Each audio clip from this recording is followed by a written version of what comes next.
At some point, every empire does the math. Not the public math, the clean numbers shown in press briefings. The real math. The kind you do late at night when the spreadsheet stops lying to you. Right now, the United States owes more than $34 trillion. That number is so large it barely registers as a threat anymore. It doesn't feel real. It feels abstract, like saying the sun weighs 2 octillion tons. Technically true, emotionally meaningless. And yet, the U.S. economy hasn't collapsed. The dollar hasn't imploded. Bond markets haven't revolted. Life, oddly, goes on. Which raises an uncomfortable question. How did the largest debtor in human history survive? And more importantly, what's the trick that's making this possible? Because there is a trick, and it's not permanent. Let's start with why this even matters right now. For decades, debt was treated like background noise.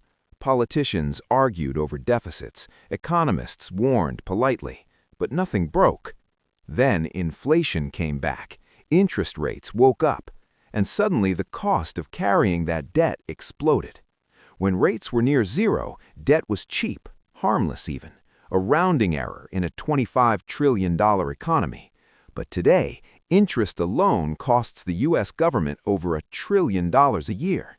That's not building roads, that's not funding science, that's not paying soldiers, that's just rent on past decisions. So why hasn't the system snapped? Because the U.S. economy isn't playing by the rules most people think apply. Here's the part no one explains clearly. The U.S. does not pay off its debt the way households do. It rolls it. Imagine maxing out a credit card, but instead of paying it down, the bank lets you refinance forever. Every year, old debt matures.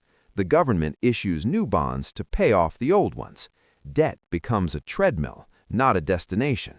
As long as investors keep lending, the game continues. And they do, over and over again. Why? Because U.S. debt isn't just debt, it's the backbone of the global financial system. Treasury bonds aren't treated like risk, they define risk-free. Banks hold them, pension funds rely on them, central banks stockpile them like gold used to be.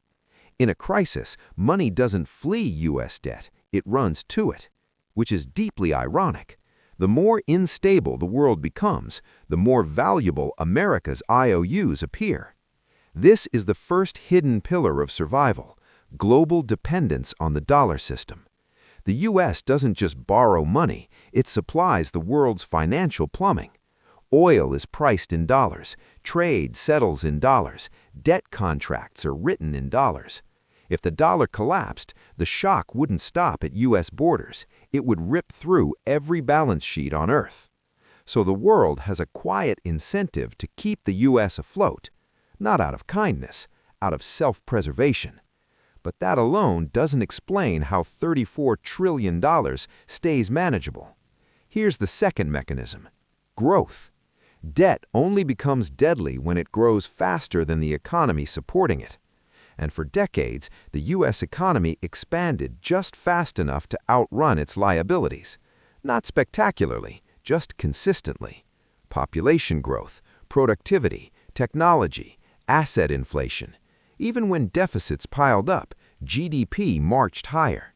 So debt looked large in absolute terms, but tolerable relative to income. This ratio matters more than the headline number. It's the difference between owing $10,000 while earning $20,000 and owing $100,000 while earning $500,000. One ruins you, the other just irritates you. But this balance is fragile. Which brings us to the most uncomfortable part: inflation. Inflation is often framed as a policy failure, or a supply shock, or corporate greed. But for a heavily indebted government, inflation performs a quiet service. It erodes debt. Every dollar borrowed in the past gets repaid with cheaper dollars in the future. Wages rise, prices rise, tax revenue rises. Debt stays fixed. This isn't a conspiracy, it's arithmetic. In the 1940s, the U.S. debt exceeded 120% of GDP after World War II. It didn't get paid down through austerity, it got inflated away. Moderate inflation, strong growth, time. The burden shrank without dramatic defaults or revolutions. Today's environment looks eerily familiar. High debt, political gridlock, and a quiet tolerance for inflation staying a bit higher than advertised.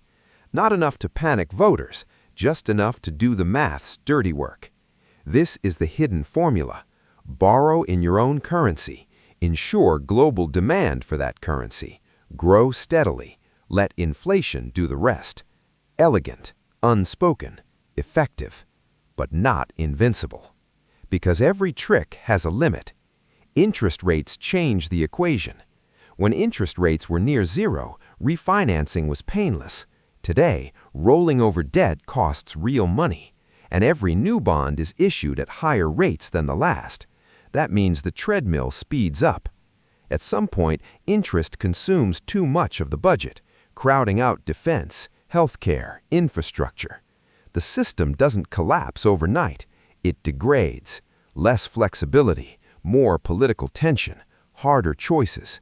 And there's another risk most people ignore: confidence. The dollar system works because everyone believes it will continue working. Treasuries are safe because everyone agrees they're safe. That sounds circular, because it is. Confidence is not infinite. It's cumulative.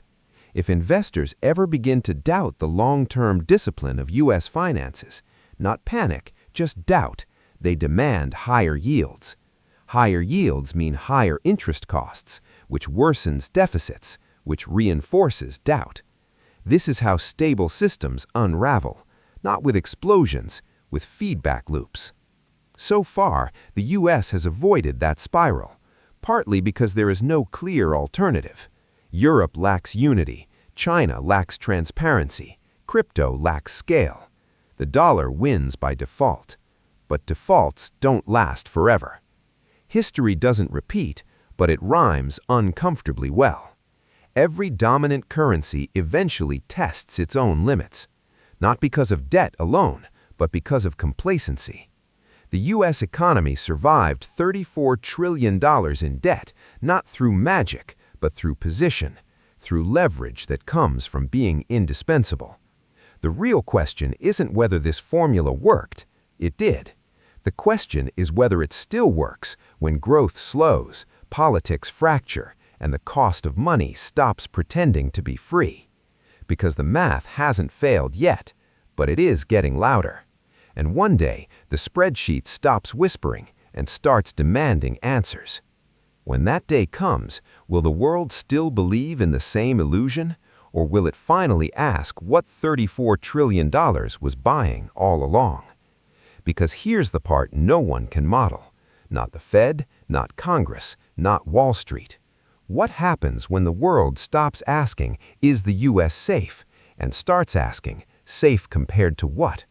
Because the moment a real alternative appears, a currency, a system, a market that doesn't need the dollar, the math changes instantly. Not gradually, instantly. Debt that felt theoretical becomes negotiable. Interest that felt manageable becomes political. And the formula that carried the U.S. for decades quietly expires. So the real question isn't whether America can survive $34 trillion in debt. It's whether it can survive the moment it's no longer the only answer on the board. If you want to understand how that moment might arrive, who's trying to build the alternative, and what breaks first when confidence shifts, stay with this channel.